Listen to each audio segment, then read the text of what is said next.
Hello, what is up guys? I'm here today, back with another Black Desert video. In today's video, we're going to be taking a look at the life skill of farming in Black Desert. So we're talking about plants, not talking about mobs, talking about plants, and go over pretty much everything you'll want to know as a newer player, and even if you're a more experienced player wanting to learn some more pro tips about this, I'm going to share some cool stuff with you here. Farming is probably one of the best life skills if you're trying to do cooking, as well as if you're going for a tier 9 horse to get coarser materials. And even if you're in it for just money, it's one of the most profitable uses of your contribution points in the game. So this video is going to cover the basics of farming, how to get started, what crops to grow, where to grow your crops, what grows best where, all that stuff you need to know for farming, and then actually how to do the farming as well. And it's going to build on my guide from 2 years ago. So I've learned a lot, there's a lot of other stuff that's changed, and yeah, definitely going to be a better video than this. So if you've watched this old video before, I promise you're going to learn new stuff from this one. But now quickly before we get into this new video guide here, if you are new to my channel, new to Black Desert, or you've been watching videos on my channel, please consider subscribing. It helps to grow my channel. You stay up to date with new content. I'm updating it as we speak right now. I'm always making new content. So yeah, consider subscribing. Helps me, helps you. We both win. And without further ado, let's get into it. And let's start off with the first thing you're going to need to get into farming, which is going to be a fence. So a fence is basically a garden plot. After you purchase fences, you're going to get a fence icon up here in your screen. But basically, it's what lets you grow crops. Fences cost contribution points, which is the icon up above here. And if you don't know what contribution points are, you can go to my YouTube channel and just type in the word contribution in the search bar, and you'll get tons of guides on contribution points, how to get them, how to farm them, different things you can do, including an over video called What is a Contribution Point? So like I said, I got tons of guides, but if you're too lazy for any of that, basically these are points that are awarded for doing quests in Black Desert. There's other ways to get them, those videos cover it, but super generic overview, you get these points for doing questing in Black Desert. You can then exchange these points for all sorts of different things in the game, like housing, storage space, all sorts of crap, right?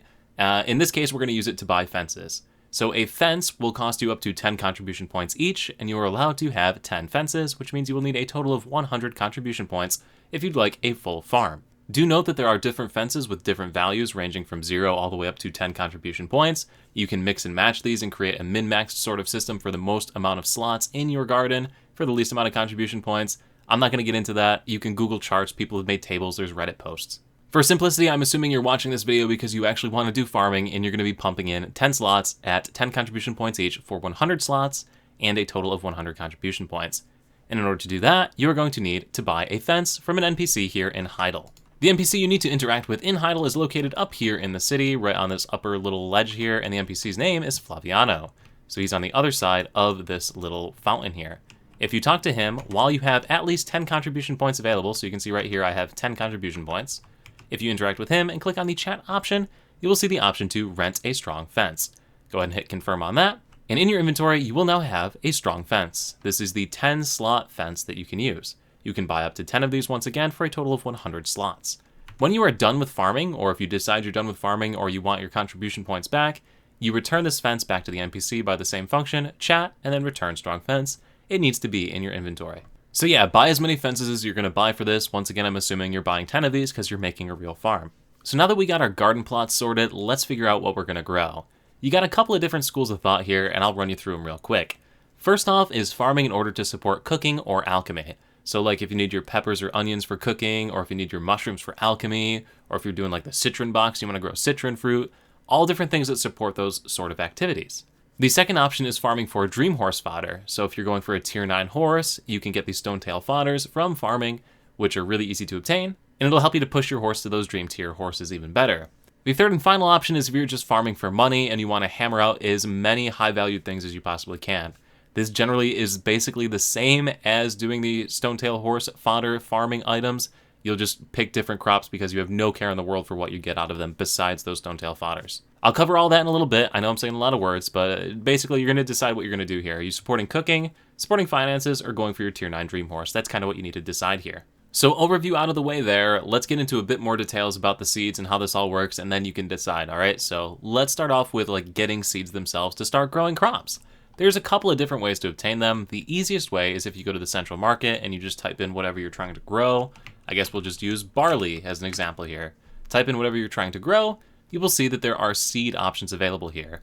These seeds are broken into 3 tiers, the white rarity, the green rarity, and the blue rarity. There's also a golden rarity above this that cannot be traded on the marketplace. We'll get to that in a little bit as well. But basically, if you're using these for different sorts of recipes, those recipes require certain amounts of the base version of the ingredient. The higher tiered versions will produce more high tiered items, which then can substitute at a greater ratio. If you've watched my videos on cooking, this should make sense.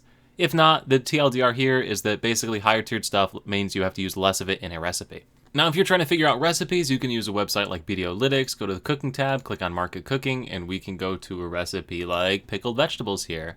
And then you can see how using a different quality of item will adjust the recipe. So like base version of pickled vegetables and you use regular paprika is going to cost you 8.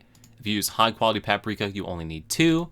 And if you use the special paprika, you only need 1. So you can see how that impacts the recipes. Mess around with Videolytics. It's linked in the description below. Now, if you're doing alchemy and instead you're looking for a specific type of fruit to make the recipe, you can use the website Altar of Gaming here and look up the different items and see what they create as far as fruits. So for example, if you're looking for Fruit of the Sun, you can see under the Gathering tab which items will provide the Fruit of the Suns. If you're instead looking for like Fruit of Nature, you can type in Fruit of Nature up at the top corner. Click on Fruit of Nature, it'll open up in a new tab, and you can see all of the different plants that will provide you Fruit of Nature. So if you're looking for a specific fruit, head over here, type it in, and you'll find it. Also linked in the description below. Now, if you're not doing farming for cooking or for alchemy, and instead looking for like tier 9 dream horse fodders, you have a different thing you want to do. You want to try and find the crop that will grow the absolute fastest, that way you can make as much of it as possible to keep getting those fodders as fast as possible. And in order to figure out what's going to grow as fast as possible, or just figure out the growing rate in general for anything you want to make, any of those different items, you're going to need to learn more about how farming in the game works as far as locations go. So if you press the M key on the keyboard to open up the map, and let's just zoom all the way out here, right? Zoom out as far as it'll go. Up in the top right corner, you're going to see some icons that you've probably never clicked before, or you've clicked them and had no idea what was going on. It's literally for farming. So the first one is groundwater information, the second one is temperature information, and the third one is humidity information. These are the 3 icons that pertain to farming. So basically every crop you can grow in the game has certain requirements for these 3 things, the groundwater, the temperature, and the humidity. And if you place the crop inside of its desired region, it will grow faster, and if you place it outside of that region, or in a region in the game that does not have what it needs, it will grow like doo-doo. So let's step through each of these and tell you what it does for the crops overall. First one is going to be groundwater, and this one honestly doesn't particularly matter. This stat itself is influenced by the weather. You can see it's raining in the Valencia desert, which has great groundwater right now, and as soon as that rain goes away, it won't. So yeah, the groundwater stat is literally based on the weather in the game. Essentially, if you're not trying to grow out in like the desert where it like rarely rains, you're probably going to be okay with this stat, since it does rain pretty regularly throughout the game. The next stat is the temperature stat, and this one is a bit more critical. You can see that it ranges from like a dark red all the way down to the blue over here in the Mountain of Eternal Winter. And this represents basically a 0 to 100% scale here. So 100% being your darkest reds, and your coldest dark blues are going to be your 0%. Once again, crops have a specific value, and I'll show you some stuff here in a second that'll help you with this. But the final thing we're going to touch on here while we're in the map is the humidity. So humidity ranges from 0, which is basically this pale white color, all the way up to a dark red that you can see like in the center of this swamp over here. So yeah, 10 out of 10 best guide. I've now explained colors to you, and we can call it a day, right? Well, let's go over a bit of more information here. So what we're going to do to get started with learning this a bit more detailed is going to be heading over to BDO Codex's farming list. So this is also linked in the description below, and this basically contains every crop in the game. I don't know that it's been updated for the new winter region yet or has all the information for it, but let's use barley as our example here. If you hover over barley, and I guess I just should indicate that you can filter for anything you want here, so like if you are looking for, I don't know, dry Maine grass, because this is another one you might want to grow, it'll pop right up. But just for this video, since we're already talking about barley, we're going to pick barley, and let's take a look at barley crop. If you look at the little pop-up that pops up here, at the very bottom of it, you are going to see 3 things called out: temperature, humidity, and groundwater. You can also click on it and it'll be listed right here. So right here, temperature, humidity, and groundwater. If you hover over any one of these things, it will give you a percentage range, as well as a growth speed. So yeah, you can see that this crop has the highest growth speed between 10 and 65% temperature. So if you go back to this map, click on the temperature option, you kind of have to figure out what color scale here would work out to 10 to 65%. If you hover over the humidity stat, you can see that this crop wants to grow in a low humidity region because it has only a negative bonus at 0 to 30%, or a far worse negative bonus from 30 to 100%. And then finally, groundwater, as long as it is watered, it will have a higher growth speed. So you can see how those 3 stats that we were talking about impacted this. But again, it's kind of tough to understand how these colors and how these scales all work with each other as far as percentages, which is why the same website also has its node thing. And I don't know a better way to describe this other than calling it the node thing. But basically, on this website, if you type in any node, so like if I went to Logia Farm, which in the Black Desert map is located up over here, and it's a place where a lot of people like to have their gardens over here at Logia Farm.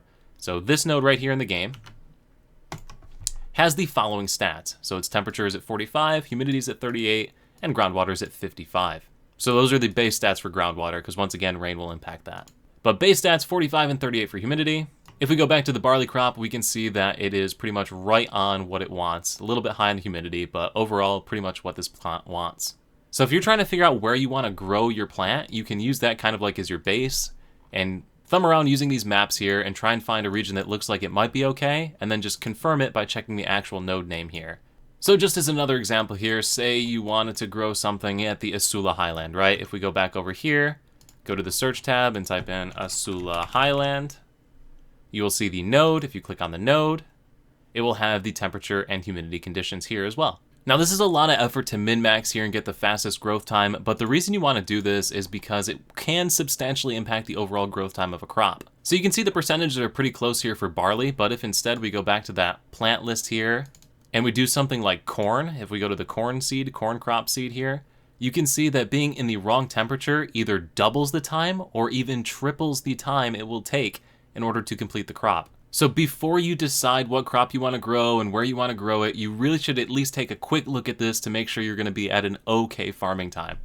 And like I mentioned earlier about how you want to go as fast as possible if you're making coarser materials, something like dry main grass is one of your best options. You'll see the dry main grass crop, scroll on down the list, you can see that it has a 2.8% scaling factor if you get it in the right temperature range. So that grows almost twice as fast as the corn does. So that's why this is super important. That's why you're going to want to like mess around with this for a few minutes before you decide what you actually want to grow. And that's why I said, watch through this whole part, decide what route you want to take in the farming option here, and make your decision when you have all the information.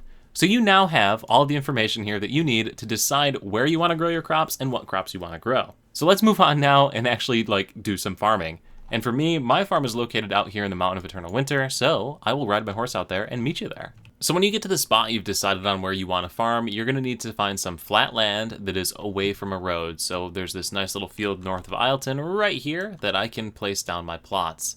In order to place down the plot itself, open up your inventory when you are on the region that you're going to grow the crops, right-click on the item in your inventory, and then you will be greeted with the little crop placing UI thing right here. Generally speaking, when arranging your gardens, you're going to want to put them in a square. So square configurations. This is a do as I say, not as I do, because you can see that I'm putting mine in a line. But yeah, try to keep a square grid-like structure for your gardens. In order to place it, all you gotta do is click, and then it will plant the garden. When you decide you are done with farming, all you gotta do is press the F5 key to remove the fence, and your character will pick it back up. So pretty straightforward. So repeat this process for as many fences as you bought. And after you've got them down, we can start to plant some crops. So to plant crops, you're going to press the R key on the keyboard in the center of the garden. You'll see a little pop-up. Press the key to start planting. And you'll see all the seeds in your inventory that are right here, which I'm an idiot and forgot to take any. So I'm just going to steal some real quick. Shh, don't tell the tree. And once you have seeds in your inventory, you can either press the key on the keyboard as to what's highlighted. So like if I press 2, it'll pick the second seed here. Or you can click on it and then click on it and then click confirm. Or you can click on it, click on the place you want to place it, and then press the spacebar key. And that'll place it as well. On the left side of your screen, you're going to see the plant UI here, and you're going to see temperature, humidity, and groundwater. So you can see that same sort of chart that you would have seen over on the website that you'll see here. So temperature, humidity, and groundwater. You're also going to see a growth percentage, which is basically how close to growing the plant is actually, or completing its growth rather. Health, which is the amount of crops that you're going to get from the actual harvesting of that, and moisture, which is the overall watering of the plant. You can hover over any of these stats and it will give you better tooltip descriptions than what I gave, but yeah, basically that's the deal with that. Once you've got your crops placed, you can hit the escape key to exit, but also note that you have a garden usage icon up at the top left, so you'll know when your crops are fully placed. So like I placed 2 crops, each of these were worth 5 spots, so I used up my 10 slots on that farm. Back to the full circle start of the video where I said that you get 10 slots per thing.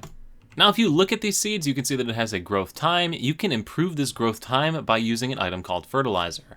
Fertilizer usually is pretty readily available on the central marketplace. If you hover over it, it will tell you the recipe under the how to obtain section right there. So if you can't buy any, you can make it yourself. But once you have some of it in your inventory, if you go over your garden plot and click on it from your inventory, it will use it. This is why you're going to want to place your farms in a grid-like configuration and also try to keep them in the corners that are close to each other. If you stand in the middle of a set of grids, open up your inventory and click on the fertilizer, or I guess right-click on it, you will use the fertilizer and it will impact all of the crops in like a radius around you, regardless of which plot they're in. So if you plant all of your crops like in corners that are touching each other, stand in the middle, and use that fertilizer, you can fertilize 4 plots with 1 usage. But now if I go back over to that same plant, you can see that the time has reduced quite drastically and it now has a fertilizer tag. This fertilizer will get consumed and then ultimately will go back to the normal growth rate. So you can speed up the growing process even more by using fertilizer. Now after you have your garden cooking, you're going to have a new UI icon underneath your health bar in the top corner up here called the Garden UI. This will show you the status of all of your different plants that you have growing. You can quickly summarize through all of them with little progress bars. This is the same UI that's used to assign workers to your farms. Workers are not going to harvest the crops for you, they are going to tend the farms for you. So what's going to happen is periodically while your plants are growing, they're going to get affected by bugs or they're going to have some sort of disease hit them or something. You'll have to go to the farm to cure that disease yourself if you want them to return back to their fastest growing time. If you don't do anything, they're still going to continue to grow, they're just going to grow at a slower rate. If you instead assign a worker to them, they will automatically fix the problem whenever it comes up, so you can continue to play the game and not have to worry about your farms every 4 seconds. To assign a worker, you click the worker icon button here, and you can pick any worker you want. They don't have to be associated with the location that you have. They'll work a little bit faster, you can see that it'll take less time for them to get there and perform the work, but this is one of like the few systems in the game where the worker does not have to be connected to the node, which is fantastic, and you should probably take advantage of it. Especially if you're like me and have tons of artisan workers in Grana that you no longer use. So come on over, little Papu. We got some work to do. But yeah, just really want to point that out. Obviously, if you pick closer workers, it'll go faster. And then further still, if you have no idea what workers are, if you go to that Evil Do Us Harm channel and type in worker, he's got tons of guides on workers and how they work as well. So he's pretty cool. So we finally got our garden set up and it's out here making crops and we have workers working it or not, up to you. I'm not your dad, you do you. But now let's talk about actually harvesting the crops themselves and picking out different items and all of that good stuff. So like any good cooking show, I have stuff already waiting for you, ready to be cropped and farmed and all that wonderful words. I don't know what I'm saying anymore, dude. It's late. I have to go to work in the morning. But anyway, I have stuff ready. So you have a couple of options when the time comes to harvest the crop. You can either press the R key, which will harvest the crop and provide you the resources that it was growing. So in this case, I was growing citron, and I've now got a bunch of citron. Wow! Or instead, if you go up to that same crop and press the F5 key on the keyboard, you're going to get back seeds plus different fruits and whatnot. So you can see I got these little broken fruits, chewed seeds, all this crap. Plus I got a seed back, plus I got one of these mysterious seeds, which we're going to talk about later. But yeah, a general rule of thumb, at least for me, is I like to harvest for seeds until I get enough seeds to replant the entirety of my garden, and then I will harvest the crop the rest of the way. You can see that I'm getting gold rarity seeds, which I talked about earlier in the video. After you reach the artisan tiers of farming, you will have the opportunity to get those gold seeds whenever you harvest from a blue rarity item. So you can see right here, I have a blue rarity special citron here, and if I press the F5 key to breed from it, I will get different items, and in this case, I got 2 blue seeds back. So it's a really, really low probability, but eventually you will get a golden seed. The golden seed version of a crop takes up 5 slots, or it basically takes up 5 times as many slots, and will provide you more rewards. This is awesome for people that have like real life jobs and whatnot, because it means you get to spend less time tending your garden every day. It also means you can ram stuff into these corners a lot easier for that fertilizer trick we talked about a second ago. Now, if you are only doing this for the stonetail fodders, you're just going to want to breed everything. You'll never want to harvest the crops ever. They're not worth any value. You're only in it for these fruits and broken chunks and whatnot. So these guys right down here, mutant plant, premature fruits, seed half eaten, unusual fruit, and plant with rotting roots. I'll show you those here in a second, but yeah, work your way through your garden, harvesting, planting, and all of that stuff using all the stuff I already showed you. Now, when I was editing this, I realized I missed one important thing. When you are growing your seeds, in order to obtain higher rarity seeds, you need to use the plant breeding function. So by breeding a white rarity seed enough times, you'll eventually get a green rarity enough time gets you blue, and blue rarity ultimately gets you the gold rarity. Alright, so I've just tended my garden, I'm ready to continue on here with the video, and the next thing we're going to talk about are some sort of special case things. So first things first, there is a random mole that may spawn sometimes while you are doing your gardening. Just kill it, you get bonus stuff. That's all, just run it down, kill it. You'll see a little pop-up, a little gold light will shoot into the sky, mole man will run out, just kill him. Next thing, like you saw a second ago, I got this item called a mysterious seed. This item right here in my inventory, mysterious seed that I'm hovering over. You can combine this with a blue rarity seed in order to get a golden rarity seed that is a single use, or you can just vendor it to a vendor for 100,000 silver. And the final thing I want to talk about here are the fruits that you see. So these things that you got from your harvesting that you were just doing, these can be used to make stonetail fodders. If you press the L key on the keyboard, go to the simple cooking tab, you can combine 20 of these items in a stack of 2. So like 2 of these 20 and 20 right here will start to make a stonetail fodder. You can use any combination, it doesn't matter. You just need 20 of each of these different things. There's 5 different things to choose from. And yeah, so you can see that I got stonetail fodder. That can be sold on the marketplace for 2.5 million silver, at least on the NAEU region. Or you can use it for your own Dream Horse upgrades. It provides 1% bonus to the Ardenaut abilities. So yeah, like I said, if you're trying to pump out a Dream Horse, you're going to want to grow like dry main grass, grow it in a place that it grows really fast, and pump through as many cycles of that as you can a day to get as many of those unusual fruits there to make as many of those stonetail fodders. But anyway, guys, that's pretty much everything that I wanted to cover in this video. I know there was a lot. I know there was a lot more detailed stuff in here than I usually covered, but I just wanted to make sure that you had all the information you needed to get started with this. I know I talk quickly. You can rewind the video. There's a slower speed option if I talk too fast. I apologize. I'm a New Yorker. I talk like this. I'm sorry. But yeah, if this video is going to help you here in Black Desert, help you learn how to do some farming, do let me know in the comments below. Love hearing from people when it helps. Make sure to share the video with your friends. And also, once again, please consider subscribing. Helps to grow my channel. You stay up to date with new content, and we both win. So yeah, guys, thank you all so much for watching. I look forward to seeing you at the next live stream over on Twitch, the next YouTube video right here, or wherever I happen to see you. Peace.